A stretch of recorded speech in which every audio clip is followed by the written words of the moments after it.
விவசாய நண்பர்கள் அனைவருக்கும் வணக்கம். நம்ம இந்த வீடியோல எத பத்தி பார்க்க போறோம் பார்த்தோம்னா, அடாமா இந்தியா பிரைவேட் லிமிடெட் கம்பெனில வரக்கூடிய ஜூமர் களைக்கொல்லி மருந்து எப்போ பயன்படுத்தணும்? எந்த பயிருக்கு பயன்படுத்தணும்? எவ்வளோ அளவு பயன்படுத்தணும்? அப்படிங்கிறத பத்தி இந்த வீடியோல பார்க்கலாம் வாங்க.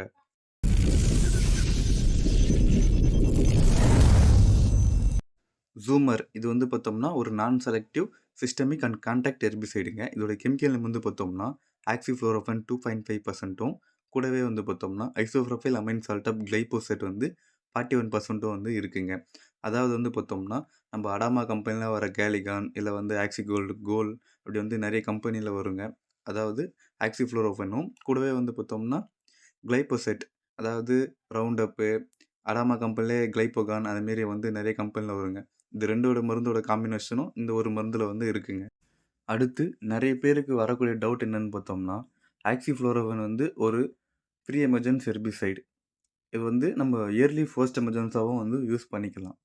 ஆனா கிளைபோசேட் வந்து பார்த்தோம்னா, ஒரு நான் செலக்டிவ் ஃபர்ஸ்ட் எமர்ஜென்சி ஹெர்பிசைட். இது எப்படி வந்து 2மே கலந்து யூஸ் பண்ணும்போது, இத ப்ரீ எமர்ஜென்ஸாவும் யூஸ் பண்ணிக்கலாமா? அப்படின்னு வந்து நெறைய பேருக்கு டவுட் வருங்க. இது வந்து பார்த்தோம்னா, ஃபுல் அண்ட் ஃபுல்லி வந்து பார்த்தோம்னா, நான் செலக்டிவ் ஹெர்பிசைடுங்க. எது மேல பட்டாலும் வந்து இறந்து போயிடும். இதில வந்து ஆக்சிஃப்ளோரோஃபன் இருக்கிறதால வந்து என்ன யூஸ் பார்த்தோம்னா, நம்போ நார்மலா ஆக்சிஃப்ளோரோஃபன் வந்து ஒ வெங்காயம் போட்ட ஒரு 2லேருந்து 3 நாள்ல வந்து அடிப்போம்.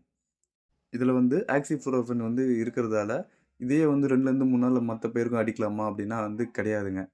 இது வந்து என்ன பண்ணும் பார்த்தோம்னா, நார்மலா நம்ம கிளைபோசேட் வந்து பார்த்தோம்னா, களைலாம் வந்து முளைச்சதுக்கு அப்புறமேட்டுக்கு வந்து நம்ம வந்து ஸ்ப்ரே பண்ணுவோங்க. வந்து டோட்டலா வந்து காலி பண்ணிருங்க. இதில வந்து ஆக்ஸிஃப்ளோரோஃபன் இருக்கிறதால வந்து என்ன யூஸ்ன்னு பார்த்தோம்னா, வந்த களையும் வந்து கண்ட்ரோல் பண்ணும். அது இல்லாம இது வந்து ப்ரீ எமர்ஜென்ஸா வேலை செய்யும். அதாவது களை வந்து முளைக்கிறதுக்கு முன்னாடியே வந்து கண்ட்ரோல் பண்ணுங்க. 2 வேலையும் செய்யும். களை முளைக்கிறதுக்கு முன்னாடியே வந்து ஆக்ஸிஃப்ளோரோஃபன் வந்து ஓரளவு கண்ட்ரோல் பண்ணும். அது இல்லாம கிளைபோசேட் இருக்கிறதால வந்து பார்த்தோம்னா, வந்த களையும் கண்ட்ரோல் ஆகும். 2த்தையுமே வந்து கண்ட்ரோல் பண்ணுங்க. அதுதான் வந்து இந்த ஜூமர் களைக்கொல்லியோட பெனிஃபிட்டுங்க. அடுத்து இது எந்தெந்த கிராப்புக்கு யூஸ் பண்ணலான்னு பார்த்தோம்னா, அதில போட்டிருக்காங்க பாருங்க. Cotton, tomato, pepper, onion, melon, sunflower, maize இதுக்கெல்லாம் வந்து பார்த்தோம்னா, நம்ம வந்து சோ பண்ணுறதுக்கு முன்னாடி, இல்ல பிளான் பண்ணுறதுக்கு முன்னாடி வந்து பார்த்தோம்னா, இந்த ஜூமர் களைக்கொல்லி வந்து ஒரு 3 நாளைக்கு முன்னாடி, இல்ல வந்து 1 வாரத்துக்கு முன்னாடி, நம்ம நார்மலா வந்து கிளைபோசேட் அடிக்கிற மாரி தாங்க. அடிச்சுட்டு ஒரு 15 நாளாச்சும் இருந்தா நல்லா இருக்குங்க. இவங்க வந்து 3 நாள் இருந்தாலே போதும் அப்படின்னு சொல்றாங்க. இருந்தாலும் வந்து ஒரு மினிமம் ஒரு 15 நாளாச்சும் இருந்தா நல்லா இருக்குங்க. அடிச்சுட்டு அப்புறமேட்டுக்கு வந்து நீங்க நடுறது மூலமா வந்து பார்த்தோம்னா, உங்களுக்கு ப்ரீ எமர்ஜென்சி களைக்கொல்லியும் வந்து கண்ட்ரோல் ஆகும்.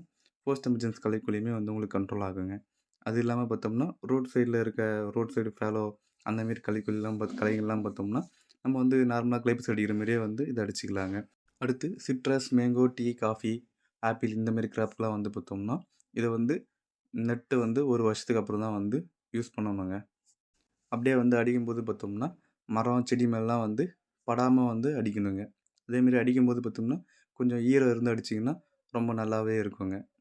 அடுத்து இதோட டோஸ் எவ்வளோன்னு பார்த்தோம்னா, 1 ஏக்கராக்கு 1 லிட்டர் வந்து அடிச்சாலே வந்து போதுங்க. கூட வந்து பார்த்தோம்னா, அடிக்கும்போது ஒரு ஒட்டு பசு மட்டும் கலந்து அடிச்சீங்கன்னா, ரொம்ப நல்லாவே இருக்குங்க. இந்த வீடியோ உங்களுக்கு பிடிச்சிருந்துச்சுன்னா லைக் பண்ணுங்க. ஏதாச்சும் டவுட் இருந்தா கமெண்ட் பண்ணுங்க. மறக்காம என் சேனல சப்ஸ்கிரைப் பண்ணி வச்சுக்கங்க. நன்றி, வணக்கம்.